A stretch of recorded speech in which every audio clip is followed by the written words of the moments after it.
We just spent the last 2 nights camping and testing out the Freespirit Recreation 4 XL hub tent, and there's some pros and cons to it, but so far honestly I'm loving it here.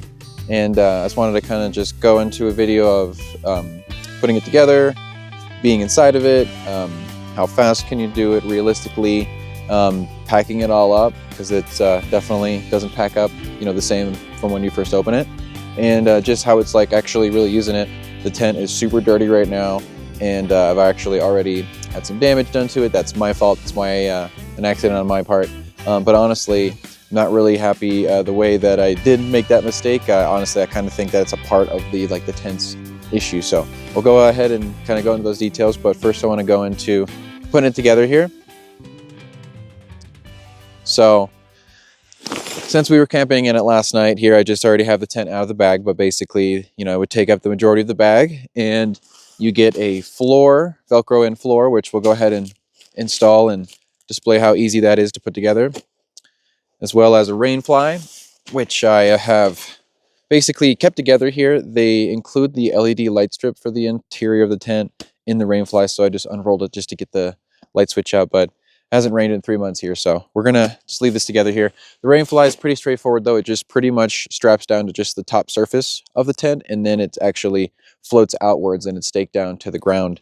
And so then you got some simple tent poles to hold up one of the wall surfaces. So with the 4 Hub XL, the roof pops out and 3 of the walls pop out, and then the front entrance surface where the front door is just like a fabric material. And so these tent rods here are going to be kind of what holds the wall in place. And of course, you get an actual bag of stakes here, and these stakes actually have threads on them, so you can actually thread it into the ground if you're in super rocky ground, like we are here at the Kaibab National Forest. We're just like 5-10 miles from the Grand Canyon right now, and the entire area is just loaded with limestone and chert and a bunch of super hard rocks that you can't get a stake through. I've bent a ton of tent stakes, kind of why the rooftop tent was great for a while, but it was super cold last night, so having this thing was an absolute lifesaver. So let's go ahead and put it together. Usually just kind of, okay, after you unpack everything, don't forget your cat. All right, with everything put together, I think it's 45 to 50 pounds. So it's kind of heavy, and awkward picking this thing up. I'm sure this alone is like 35 pounds, but it's just like all fabric, so it's kind of awkward. So pretty much it's like a big flower that's all folded together with like all the main hubs at one side. So you just kind of got to start pulling it apart until you get to one of the walls where you can pull the wall out. There we go. So see what I mean? So there's one wall. This is the ceiling here. And after setting the tent up a bunch of times, I realized that it's easier to pop up the ceiling first than it is to start with the walls. Watch the instructional video on the Freespirit YouTube channel. But honestly, they start with the walls. I honestly think it starts easier with the roof here.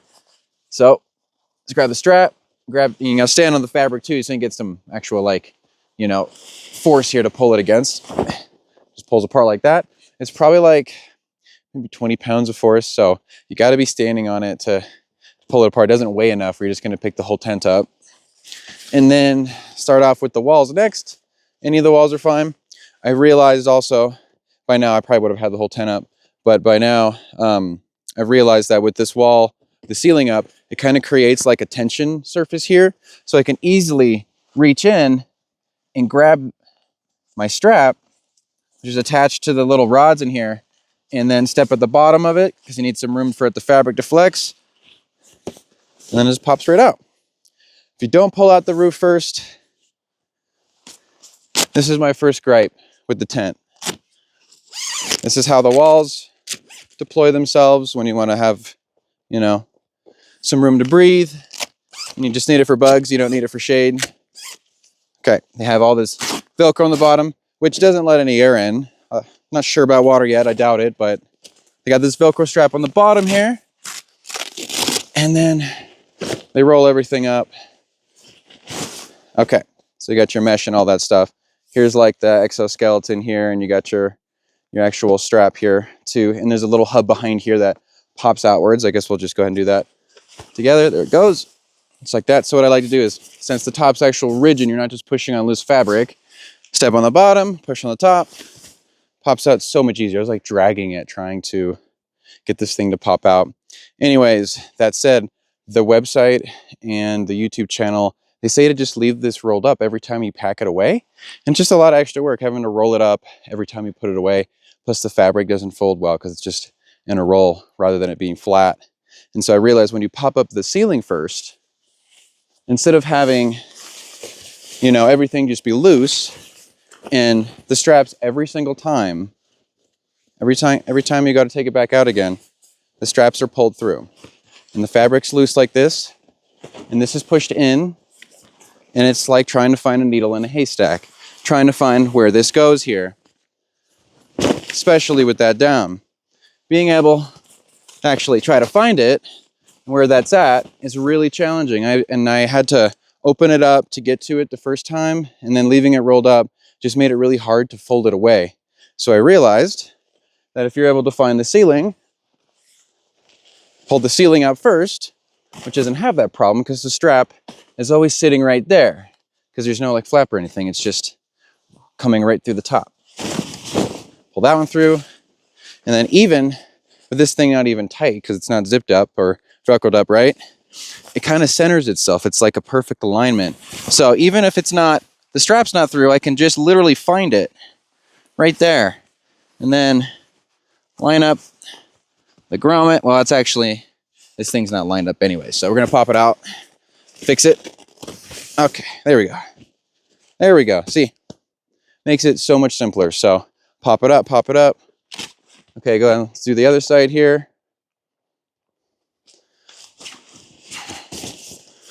Same deal. Trying to find it, just like that.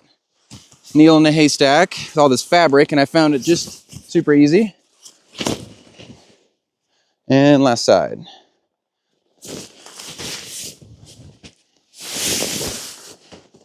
Now that everything's standing, it was just even easier to get this one out. Got the roof to pull on.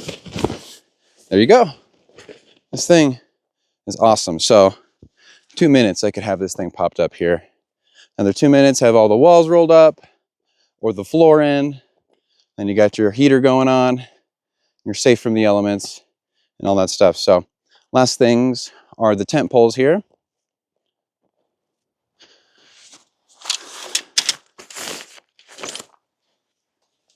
Okay, so left the door rolled up.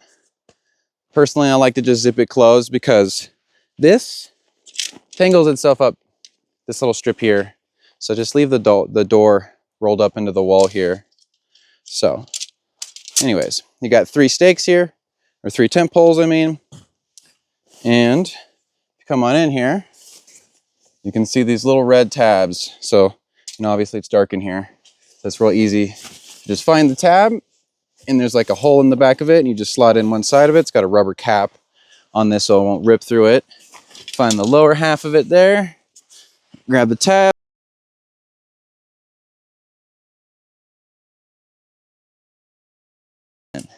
So we'll just do this quickly here, realistically.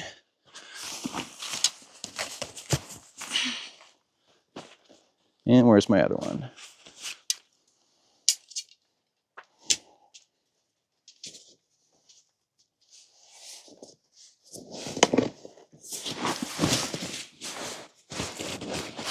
Alrighty, and there's a grommet here on the floor, so you can drive a stake into it and extend this wall out like this. But let's just say, you know, kind of staying part of the way out. So basically, you got some little shelves in here. They hook in like this. Here's your LED strip. Once you get it out the first time and you leave it up, it can stay in and folds up just fine. It's got a little dimmer on it, and it's a warm light, which is awesome. It's not the white LED light, which wasn't excited for, so I left it in the bag for the first like 4 times we used this. But anyways, basically just zip this in here. It's got a little exhaust here and a flap on the outside for the burner or a diesel heater or a little tiny wood stove. You got your other side over here for your shelf. And you're done. Stake the corners down if you need to.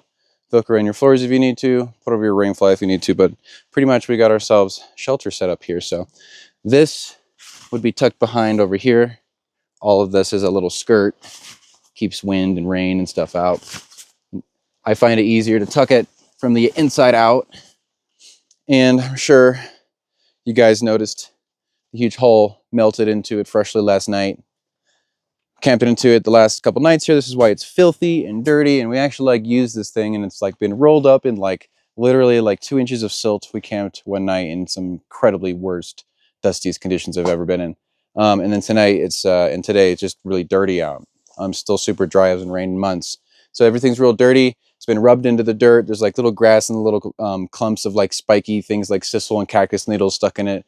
And it's all pretty good, honestly. It's easy to wipe out. It's not a big deal. But my main gripe, other than how the outside of the walls here, as you can see, are separate, and you can only roll them up from the outside as well, and how it makes it challenging to find the hub here. But if you just pop out the ceiling first, it kind of, takes care of that problem. But the second gripe was reaching the exhaust here. So we didn't have a mini wood stove to pipe up with a chimney here, but I had a small firebox. It's like the ammo can style firebox, and we had it turned on low. The flames were not coming above the box, but the metal was hot because it had been running for a while. It was sitting right here, and I did it the night previous, and I just had, whatever exhaust and other extra air and hot air was just coming out of the top of this. Let's go to the other side here. This is my gripe, and honestly, this is only going to be a problem for some people. So this is the little flap here to get to the exhaust vent.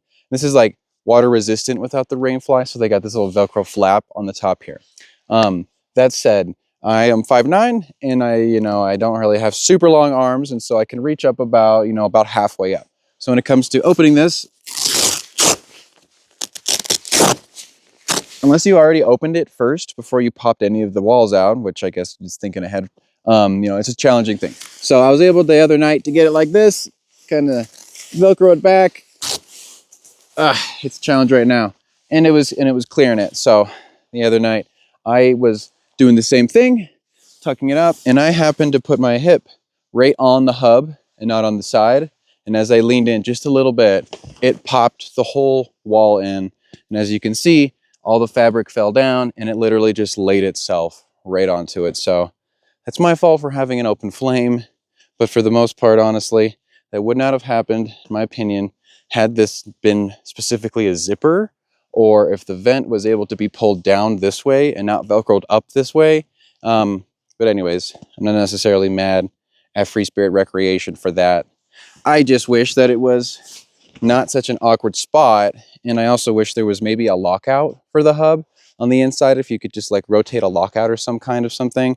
If anything bumps into the wall, and all it takes is like maybe 5-10 pounds of pressure, the whole wall is collapsing inwards. So that's going to be a problem with probably all hub tents, but whatever. Learn from me. We're going to try to patch that. So it's a huge hole in the net, so probably lost our bug netting, but at least we'll be able to still stay away from the cold and the elements. But other than that, other than my stupidity and me just knowing ahead of time to open that vent ahead of time, and or not have any hot wall anything against the walls here, but other than that, it all went together pretty well. Packs up pretty well. It's kind of heavy. It's like 6 feet long. It's like 6'1", 6'2" for the actual length of it. Takes up the entire interior of the 4Runner. It probably weighs about 50 pounds when it's all said and done, especially with the extra dirt and stuff that you're building up into it over time. But honestly, it's an amazing shelter. And compared to the rooftop tent, which is like 150 pounds and takes up the whole rooftop, the fact that we can leave this here at the campsite makes it totally awesomely worth it. So anyways, my 2 cents on it. It's worth it. It's really expensive. I got it on sale. It was like $550. They're normally like $800 for their hub tents here. And so basically, like, my 2 cents on it, it's made it worth it if you're out camping multiple nights and or overlanding and off-roading, and you need to leave your shelter behind, and you just want a tent that goes up really fast, goes down really fast, and also is super actual insulative and practical, and is good quality too. So anyway, we'll roll up the walls over here and just kind of see how it looks with everything all open here.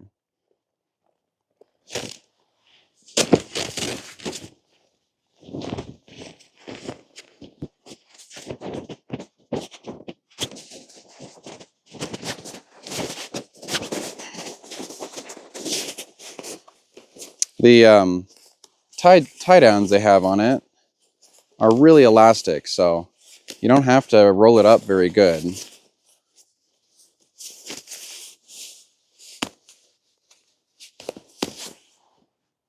So you can see, obviously, just a little bit more interior space here.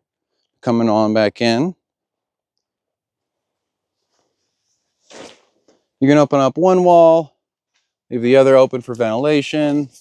You can have them all open here. You know, find where the sun is, leave a couple of the walls closed. Obviously, the door entrance here doesn't have any ventilation on it. And when it comes to the door, we'll go ahead and just close that up, just see how it looks here.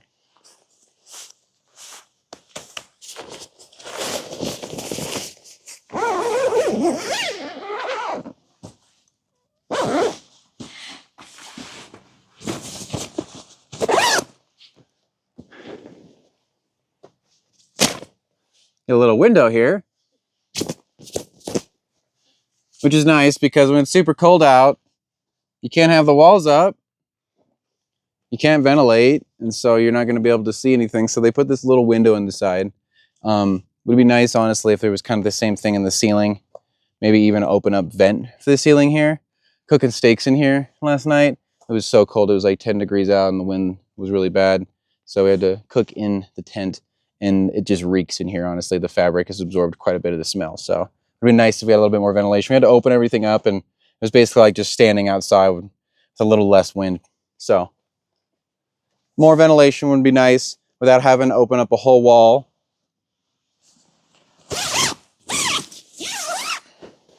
But when it comes to getting in and out quickly, we noticed that compared to some of the other tents, like the Gazelle pop-up tents, they have like a corner door on it. At least some of the older models do. And even this original model did have a corner door, so they changed it to have a front wall here. But it's nice to just zip open just portion of it. We slept in here last night, and not letting all the cold air flow right into the floor was nice. Just opening just the upper part of it here, just to quickly hop in and out. And we could also leave the zipper open up if we're quickly getting in and out, or just handing things in and out. Don't need the whole door open. There's this flap here that goes over it, and it's, you know, kind of blocks a little bit of the oncoming wind here. Alrighty. Let's go ahead and put the floor in and just see how fast that takes us here. Okay, so the one thing that you're probably going to use often, because it's either, if you're using this, it's either cold or rainy. If there's bugs around, it could still help with that too, is your floor. Everything's got a nice little tie-down strap with it. Keep everything rolled up. They did package everything to a decent degree. Alrighty, so I find it easier to kind of roll out the floor when you get inside the tent. It's all Velcro, and you know, since it's just one continuous long strip of Velcro, when it's all in place, it is pretty strong. So find your corners. It's a, for the most part, I think it's a perfect square, so it doesn't matter which way you start, but your Velcro side is going to be your, let me think, your downside. So if you come in here, you can see, got grass everywhere. Like I said, this thing's been rolling around in the dirt.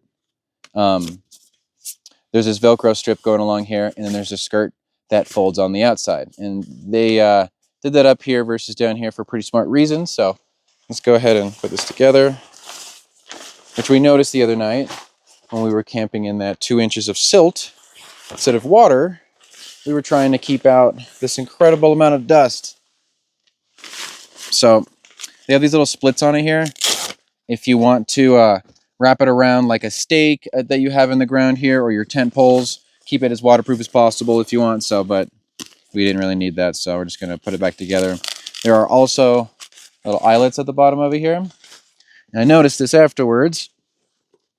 there's a tiny little eyelet on the inside here, not like a strong grommet with a strap. This is not meant to tie down the tent. This is meant just to loop this in here. So that way, if it's real muddy or wet, or it's rowdy in here and the floor is moving around and it does on-Velcro, it'll at least like somewhat stay in its place. So it is easy also to get it started with one tied in there. So if you accidentally move it with your foot, you're not dragging the whole thing away. And the tent poles are going down here. Again, you can split that Velcro in half and have it run it behind the tent poles, but it didn't bother us. Maybe if it was super cold, but then again, if it's that cold out, you probably don't want to be in a wall tent.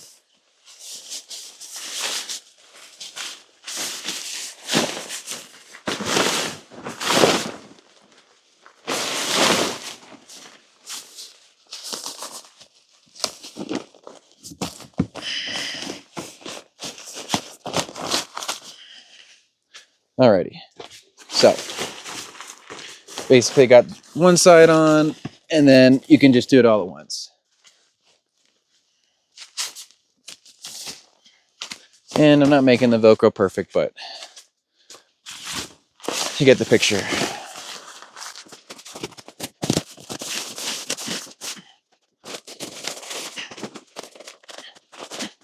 All right. Now, when you got another person helping you, makes it much simpler, but however long that took, a couple minutes here. So I have the whole floor put in, and as you can see, the floor is rising upwards here. So if you do have like flowing water, like let's just say you camp and it starts raining and you're on a hill and it's just running down through your camp, at least it won't come in through the Velcro seams since they're not down on the ground level. And there's a little bit of that skirt too. And so it'll help keep out with the wind and or just like heavy rain to help shield it off. But if it does start flowing through the tent, at least you got this floor here, kind of keep you out of the elements. So honestly, everything zipped up here, minus the hole melted in the side of it here, it sealed up so well. We were able to have our firebox basically all the way on low where it was barely lit, and was able to keep the room about 65 degrees. And that was with it being about 10 degrees outside the tent. And then we had it on full blast, brought the temp up to about 90 degrees, and it stayed above 60 degrees for about 10 minutes before. And then after about 10 minutes, then it started dropping really quickly. So, there is a layer of insulation on the tent. It's not very thick, but it's got this, little tiny layer of like the synthetic cotton tucked in between these little pockets here, the little cells that they have on the walls. And it really does help, honestly. If it wasn't insulated, it would cool off instantly. The rooftop tent has the same insulated walls, and that's a smaller area, but it's surrounded in metal, and that one gets colder way quicker. So in my opinion, when it comes to super cold winter nights, these hub tents are probably the best way to go. Maybe not in the negatives, maybe not like -10 or more than that, unless you got a wood stove or maybe a diesel heater or something like that. But with good sleeping bags and a small heater, cold weather is not a problem at all in this now. So this will definitely be helping us to have more fun in the wintertime. If it does snow or rain or anything like that, and getting up and being inside your area like you would be in a trailer or a camper van and not having to get out of your tent into the elements is an awesome thing. And how it packs up and how small it goes is also great, because then you're not towing around your trailer or, limited to your camper van, which can hit only the basic forest roads. So loving this. This is probably one of the best, although expensive, one of the best upgrades when it comes to camping and stuff like that. So yeah, we'll go into more details of using the tent too on our next overlanding video here.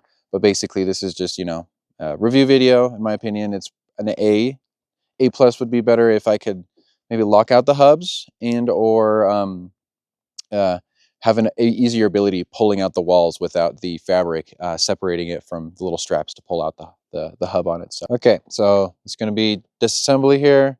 We got the wall floor, we got the floor put in, so we're going to pull that out first and then roll up everything and put it away like we're actually leaving camp here.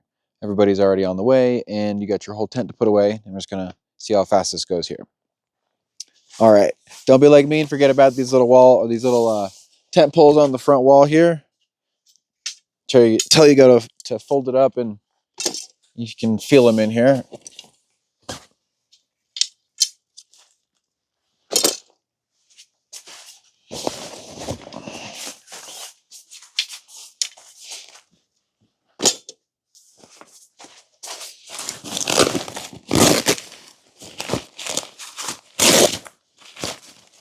Alrighty. If you had your little corners tied in, then don't forget to do that. Instead of going to town ripping on it, I'm just using the Velcro so I can do this like quickly. Okay, got your floor out. It's not super muddy, just roll it right up. And on the inside, check everything. Everything's zipped up here. Roll your door up.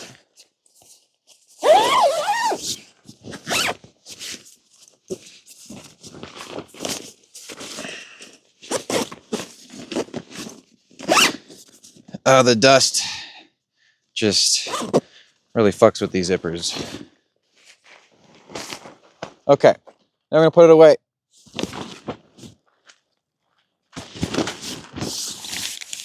Grab out our little ceiling flap here. That's easy when it's at this level. That's it. Okay, so now everything's put together. Kind of you gotta find like the front of it, just kind of like towards the door, and then you can kind of see all the parts of it coming together here. Just keep folding it in. This is what you never see on the review videos of it, you know, hole melted in it, covered in grass and shit. Actually used it. Holding up. We're gonna patch that. That's mostly my fault. Wish there was some kind of lockout, honestly. That would have saved it. Okay.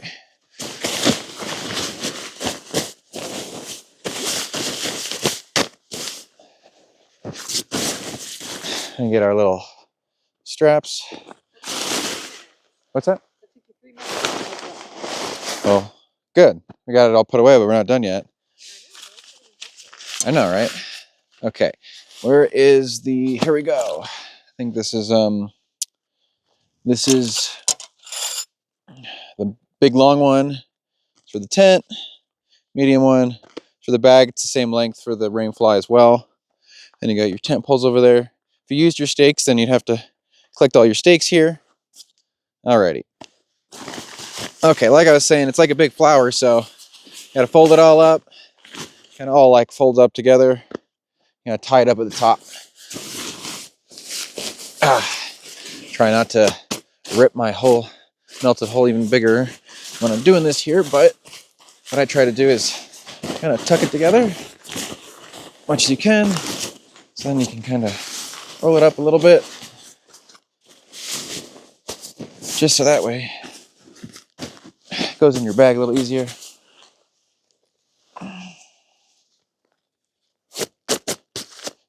Thankfully, it's not a whole lot of pine needles and cactus needles around here. It's just like grass.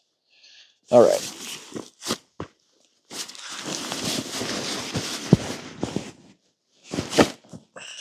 You gonna help me? I thought so. Alrighty, and then once you get it buckled, then you can start cinching it down. Kind of wish there was a second strap. Might get a second strap just to do this side here.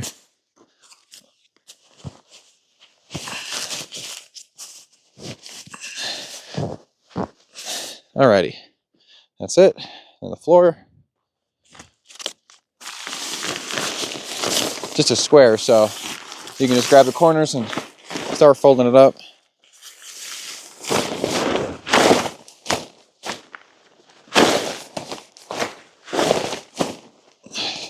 Wind's like changing direction here. All right, here we go.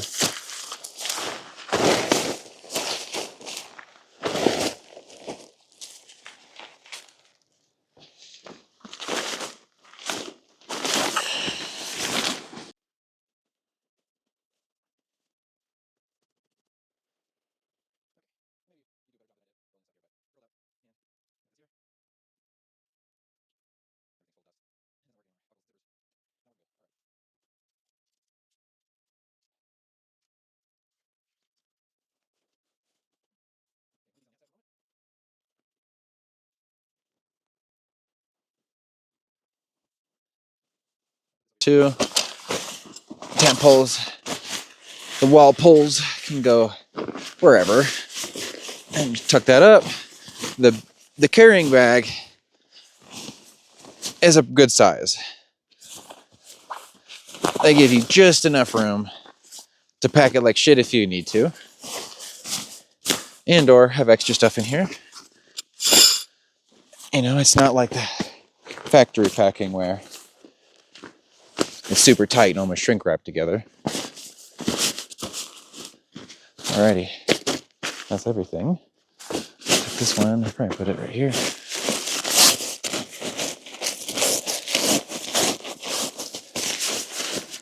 Yeah, let's get her zipped up.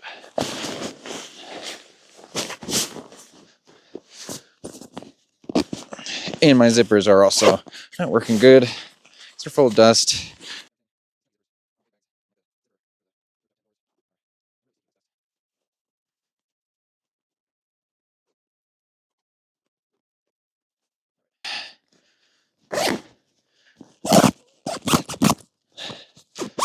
There we go. There we go. And just like that, got it all packed up. As you can see, there's a lot here. This would take up your whole truck bed, the whole roof, or in this case, like the whole interior. But however long that took, I don't know, maybe 8 minutes. Okay, cool. I was going a little fast, but I'm breathing, but I'm not like out of breath. But got it all packed together. It's 50 pounds. Throw it in the back of the car, whatever it takes. And it's pretty packable. It's pretty durable here. So there's probably a little bit more room for some stuff on the ends here, but it was pretty puffy when I put it in here. If I had another strap, I could probably cinch it down better. So, but that pretty much covers everything here. I do have the accessory, the car connect, where you have the open hatch of an SUV and an entirely separate little walled area that zips in to the main area, which I will show on our overlanding trip here. So that way we can have the full setup as well as access to my kitchen setup in the fridge without having to go outside of the walls of the tent here. And it's also great to just unhook things, drop the walls, drive off. And this is where, in a case where you wouldn't be using your rooftop tent, you leave your entire setup back, and the Car Connect makes it perfect, where you can just come and go from your setup, literally back into it like a dock. It's really neat. Freespirit Recreation really does make some awesome overlanding stuff. So I'll put that in the video where we go overlanding from Sedona to Grand Canyon the entire way, hitting forest roads as basically as much and as often as possible. We will have to cross the interstate and touch pavement a couple times, but we're going to do about 180 miles of off-roading here. So the Forerunner's ready for it. We did like 85 miles yesterday from the top of Bill Williams Mountain all the way to the south rim of the Grand Canyon here, and then setting this tent up quickly, and everything was just like so awesome. So it'll be great to do a little bit of exploring here and just kind of showcase some more of these products here. So thanks guys for watching, and yeah, I hope this was I try to be as thorough as possible, so I hope this was thorough and realistic about setting it up, as well as some do's and do nots and stuff like that, and what it really looks like in person, and how it compares to at least their 3rd gen Forerunner, which they're a little smaller than the other ones, the newer ones. Getting this thing loaded up, it's not really that easy, but once you get it in, you should have enough room from the back of the driver's seat, literally all the way to the back here, at least with the 3rd gen. There we go. This is the hub end here. And, whoops, don't pull on the strap like that. Okay, got it pulled up as tight as I can. I got my water tank too, so, and my first aid kit behind the seat, so it's a few extra inches being space, but able to pull it in a little bit tighter, and the glass is like out to here, and works perfectly, honestly. And we could strap it down if I wanted on the inside, but everything slides forward, so it pretty much just stayed perfect right there. It packs away pretty easily, honestly. So pretty much that covers all of that. And yeah, now hopefully you guys get an idea if you want this or not. It's gonna fit in your car. If you got a Subaru, probably not. But anyways, kind of gives you guys an example here. So go into more detail on camping stuff and what we bring and all that in the video that I have coming out for us. So thanks guys for watching.